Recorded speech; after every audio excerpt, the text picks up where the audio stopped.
Oke, secara kesimpulannya, banting ini dibuat, cut yang diberi pada kamu pun dibuat, hanyalah semata-mata yang pertama supaya kamu boleh menguasai pembelajaran bab 3, yaitu proses fisiologi tumbuhan. Yang kedua, supaya guru yang mengajar mudah untuk mengajar pada kamu, ya, dan tidak mengambil masa yang panjang. Oke? Nah, maksudnya boleh menjimatkan masa lah, sebab dengan adanya paparan begini mudah untuk mengajar kamu dan kamu pun mudah untuk memahami apa yang diajarkan. Oke? Oke, kemudian dalam banting nih, cikgu sudah paparkan di situ ada 5 proses fisiologi.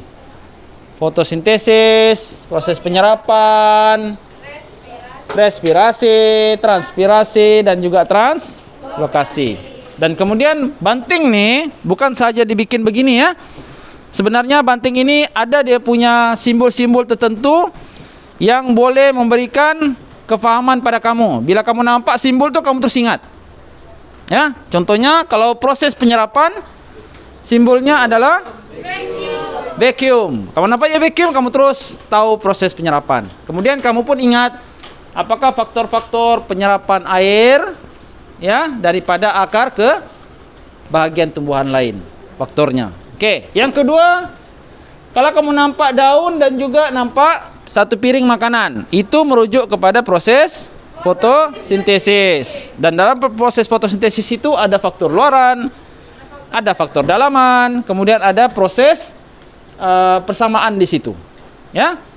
Yang ketiga adalah proses transpirasi. Nah, proses transpirasi dengan simbol pilih air. Yang boleh mengeluarkan air yang berlebihan dalam tumbuhan tersebut. Ya. Nah, bila ada proses transpirasi, maka adalah kepentingan transpirasi, faktor-faktor yang menyebabkan kadar transpirasi itu tinggi ataupun rendah. Ya. Kemudian yang keempat, proses translokasi. Proses translokasi dilihat dengan simbol kereta. Translokasi, transport daripada satu lokasi ke lokasi yang lain. Nah, maksudnya begitu. Maksudnya kita gunakan simbol kereta yang membawa makanan melalui jaringan floem dan membawa air daripada akar menggunakan melalui jaringan xylem. Oke? Nah, itulah maksudnya translokasi. Kemudian yang terakhir adalah proses respirasi. Dan proses respirasi setakat ini belum ada lagi simbol lah. Nah, lepas ini juga akan letakkan simbol untuk kemudian ya. Di mana proses respirasi adalah proses yang memberikan tenaga dalam bentuk ATP dan juga membebaskan karbon dioksida, dan ianya berlaku di dalam sitoplasma, yaitu di bahagian mitokondria. Oke? Jadi secara keseluruhannya di sini proses fisiologi ini memang ada kaitan di antara satu sama lain, ya.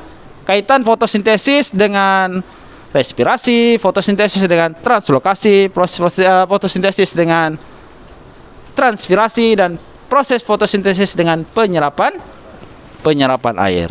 Oke?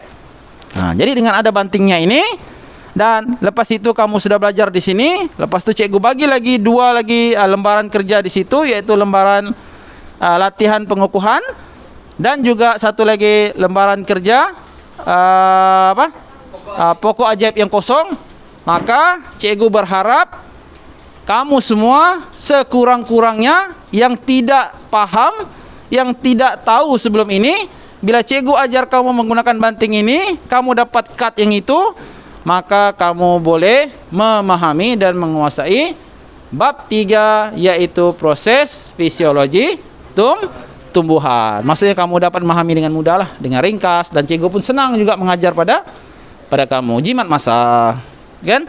Jadi satu bab ataupun setengah bab boleh dihabiskan dalam masa satu hari. Oke? Nah, latihan-latihan kemudian cikgu akan bagi pada kamu, ya. Oke, boleh paham tuh? Ada soalan?